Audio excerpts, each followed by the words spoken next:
सबसे पहले तो आप सब प्रेस बंधुओं का बहुत बहुत धन्यवाद, जो आप आज शॉर्ट नोटिस पे यहाँ पर भारतीय जनता पार्टी के कार्यालय में आए हैं। आज की प्रेस कॉन्फ्रेंस में मेरे साथ हमारे प्रवक्ता एक्स एमएलसी जीएल रैना जी मेरे साथ हैं। हमारे साथ हमारे मीडिया के इंचार्ज डॉक्टर प्रदीप मल्होत्रा जी हैं हमारे साथ, और मेरे साथ हमारे ओबीसी के लीडर सुनील प्रजापति जी भी इस प्रेस कॉन्फ्रेंस में रहेंगे। देखिए, आज की जो प्रेस कॉन्फ्रेंस एक बड़ी विशेष प्रेस कॉन्फ्रेंस है, क्योंकि नॉर्मली अगर आप प्रेस कॉन्फ्रेंस देखते हैं तो प्रेस कॉन्फ्रेंस में कहीं ना कहीं हमेशा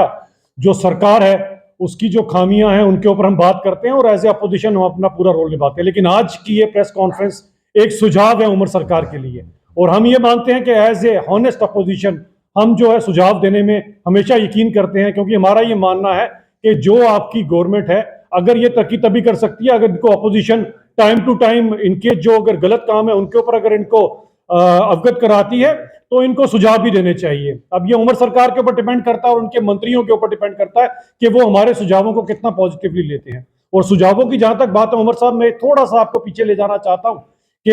अगर आपको याद होगा जब Atal ji leader of opposition थे तो कांग्रेस, आपकी इंडी गठबंधन, ये मजबूर हो गई थी अटल जी को यूनाइटेड नेशन भेजने के लिए, क्योंकि कांग्रेस को पता था कि आप भारतीय जनता पार्टी पर ही यकीन कर सकते हैं कि यूनाइटेड नेशन में जाकर जो है वो हिंदुस्तान की बात करेंगे, इसीलिए हम पर वो यकीन किया गया था। हम यही चाहेंगे कि आपके भी ये जो मंत्री हैं, इन्हें अनुभव है या नहीं मैं उस पर जाना नहीं चाहता हूं, या इन्होंने अभी तक क्या कार्य किए मैं उस पर भी जाना नहीं चाहता हूं, लेकिन अगर इनको एक सुझाव अच्छा हम दे रहे हैं तो हम चाहेंगे खासकर आपकी एजुकेशन वाली मंत्री साहिबा अगर पेन कॉपी लेकर बैठेंगी तो इनका फायदा रहेगा और इनडायरेक्टली पूरे जम्मू कश्मीर का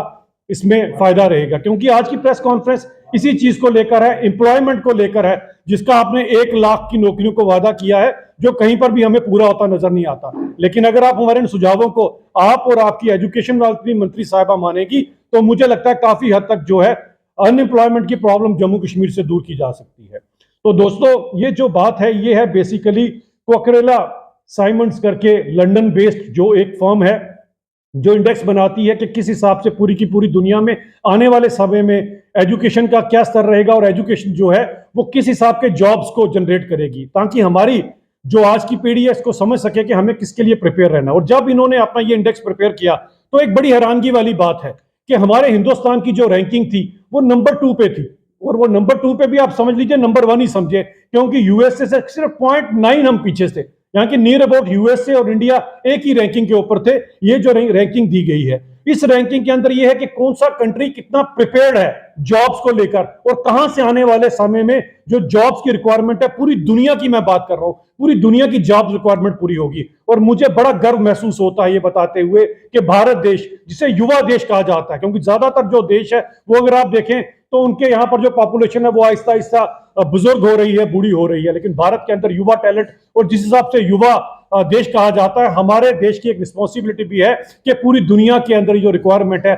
आने वाले समय में हम प्रिपेयर करें। इसके लिए हमें कितना प्रिपेयर होना चाहिए, जिस तरह से बाकी हिंदुस्तान में लोग प्रिपेयर हो रहे हैं, जम्मू कश्मीर के युवाओं को भी प्रिपेयर करने का जो दायित्व है, क्योंकि उमर साहब हमारे मुख्यमंत्री है, आपके और आपके एजुकेशन मंत्रालय में चाहिए कि आप किस तरह से इन बच्चों को प्रिपेयर कर सकते हैं। कुछ सुझाव भी आपके लिए है। मैं ये बताना चाहता हूं कि ये जो रैंकिंग में हिंदुस्तान आज नियर अबाउट टॉप पे है, यानी कि नंबर 2 पे यहां पर आता है, इसके साथ जो दूसरे कंट्रीज इस लिस्ट में फॉल करते हैं आप सुनकर हैरान होंगे। इसमें यूके है, इसमें जर्मनी है, इसमें कनाडा है और इसमें ऑस्ट्रेलिया है। और लेटेस्ट इंडेक्स के अंदर अगर आप खुद सोच सकते हैं, इसी का जो सर्वे किया गया, ये 280 मिलियन जो जॉब्स क्रिएट हुए उसके अंदर किसकी रिक्वायरमेंट ली, कि बड़ा एक सटीक डाटा था जिससे पता लग सकता है कि आने 2 4 5 सालों में जॉब्स किस तरफ होंगे। क्योंकि कहीं ना कहीं मैं युवाओं से भी अपील करना चाहता हूं कि वो जो पुरानी मानसिकता हमारी है कि वही डॉक्टर, इंजीनियर या वकील या इस तरफ ही हम लोगों ने पढ़ना है, उसे बदलकर बदलते हुए समय के साथ हमें अपने आप को एजुकेट करना है, ताकि आने वाले समय में हमारी की हुई जो पढ़ाई है उससे हमें जॉब भी मिल सके और हम पूरी दुनिया की रिक्वायरमेंट पूरी कर सकें। इसीलिए मैं युवाओं को खासकर आपके सभी चैनलों के थ्रू अपील करना चाहता हूं कि वो भी इस तरफ ध्यान दें, और मेरा आपसे जो आग्रह है वो इसी को लेकर है। और ये किसके लिए आता है, ये पर्टिकुलरली आता है खासकर आर्टिफिशियल इंटेलिजेंस की तरफ, एआई की तरफ दुनिया पूरी की पूरी अग्रसर हो रही है, और हमें भी अपनी प्रिपरेशन इसकी तरफ कर रही है। जिस तरह से बाकी हिंदुस्तान में प्रिपेयर हो रहे हैं, इसी तरह से जम्मू कश्मीर के युवाओं को भी एआई की तरफ जो है प्रिपेयर होना है। ग्रीन स्किल्स का आने वाले टाइम में बहुत बड़ी एक रिक्वायरमेंट रहेगी,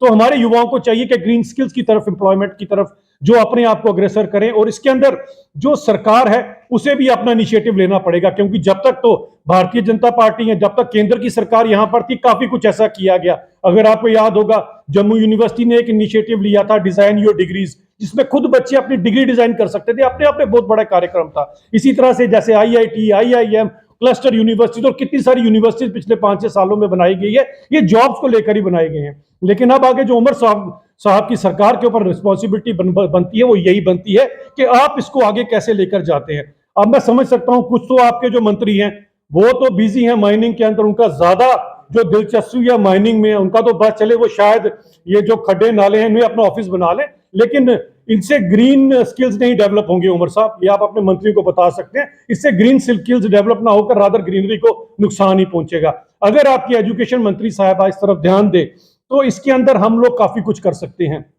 क्योंकि एज ए हेल्थ मिनिस्टर तो उनका फेलियर आपके सामने आ गया, लेकिन एज ए एजुकेशन मंत्री भी कोई खास वो परफॉर्म नहीं कर पा रही हैं। हम उन्हें जो सुझाव देना चाहते हैं और इस सुझाव के लिए हम यहां पर अवेलेबल हैं। जब कभी भी आपको असिस्टेंट चाहिए, आपकी मंत्री साहिबा को हमारे से कुछ मदद चाहिए, तो एक बड़ी हॉनेस्ट अपोजिशन की तरह हम आपके साथ खड़े हैं, क्योंकि पूरे देश को आगे लेकर तभी जा सकते हैं जब जम्मू कश्मीर भी उतनी तरक्की करे जिस तरह से हिंदुस्तान तरक्की कर रहा है। इसके अंदर अगर आपके एजुकेशन मंत्रालय के अंदर कम से कम और कुछ नहीं तो 8th 9th ऑनवर्ड्स AI का सब्जेक्ट अगर इंट्रोड्यूस किया जाता है या AI के ऊपर उन्हें पढ़ाया जाता है बच्चों को, तो ये बच्चे प्रिपेयर हो जाएंगे आने वाले समय में AI के ऊपर, ग्रीन स्किल्स के ऊपर प्रिपेयर हो जाएंगे। यही नहीं, एक बहुत बड़ा सुझाव मैं आपको देने जा रहा हूं। आपके समग्रा के डायरेक्टर अगर ज्यादा व्यस्त ना हो और उनके पास समय हो अगर इसे सुनने का, तो वो समझ सकते हैं इसको कि आपके पास एक बहुत बड़ी राशि केंद्र से दी जाती है समग्रा के अंदर। तो जहां पर अगर वो कल तक को इस चीज का ठीकरा फोड़े कि हमारे पास सोर्स उपलब्ध नहीं है, उन्हें बताना चाहता हूं कि समग्रा के अंदर अगर आप AI लैब्स की एक अगर आप बनाकर प्रपोजल देते हैं, तो आप AI लैब्स एटलीस्ट हर CEO के अंडर 3 से 4 AI लैब्स बना सकते हैं। ये AI लैब्स को आप सभी स्कूल्स के साथ कनेक्ट कर सभी बच्चों को उन लैब्स के थ्रू इसके ऊपर प्रशिक्षण दिया जा सकता है और हमारा जम्मू कश्मीर का युवा AI के लिए प्रिपेयर हो सकता है। इसी तरह से अगर आप ग्रीन स्किल्स के ऊपर भी काम करेंगे, आपके CEO, आपकी मंत्री साहिबा, ये डायरेक्टर समग्रा, सब मिलकर अगर काम करेंगे और अगर आप सही में ही जम्मू कश्मीर के युवाओं को आगे ले जाना चाहते हैं, क्योंकि पूरी दुनिया तो प्रिपेयर है इस समय हिंदुस्तान को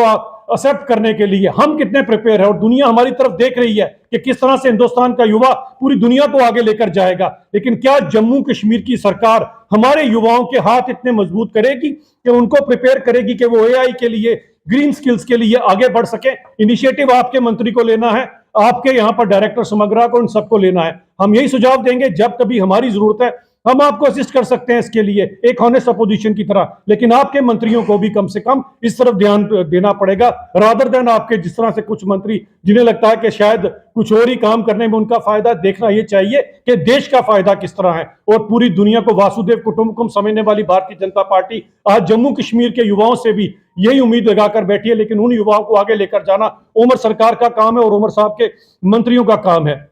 इसके ऊपर मैं ये भी चीज कह देना चाहता हूं कि हम यकीन करते हैं सबका साथ सबका विकास के ऊपर, और उमर साहब कहीं ऐसा ना हो कि बाद में हमें कहना पड़े कि हुजूर आते आते बहुत देर कर दी।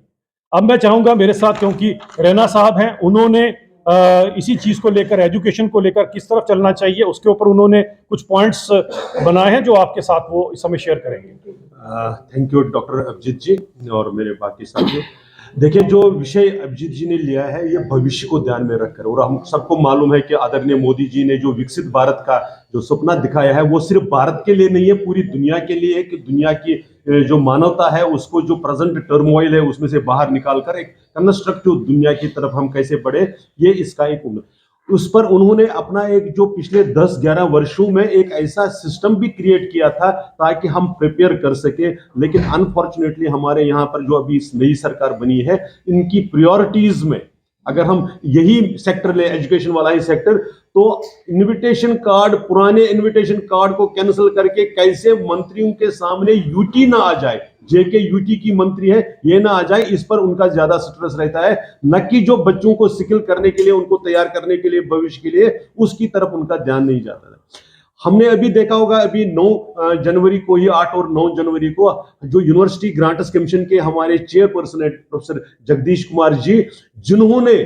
जेएनयू में एक ऐसा कल्चर जहां भारत तेरे टुकड़े होंगे कैसे बदलकर स्कॉलर्स की रियल सेंस में रिसर्च स्कॉलर्स का एनवायरनमेंट क्रिएट किया था। उन्होंने यूनिवर्सिटी ग्रांट्स कमीशन को भविष्य के लिए तैयार करने के लिए एक अच्छी एक ब्रॉडर योजना डिक्लेयर की है।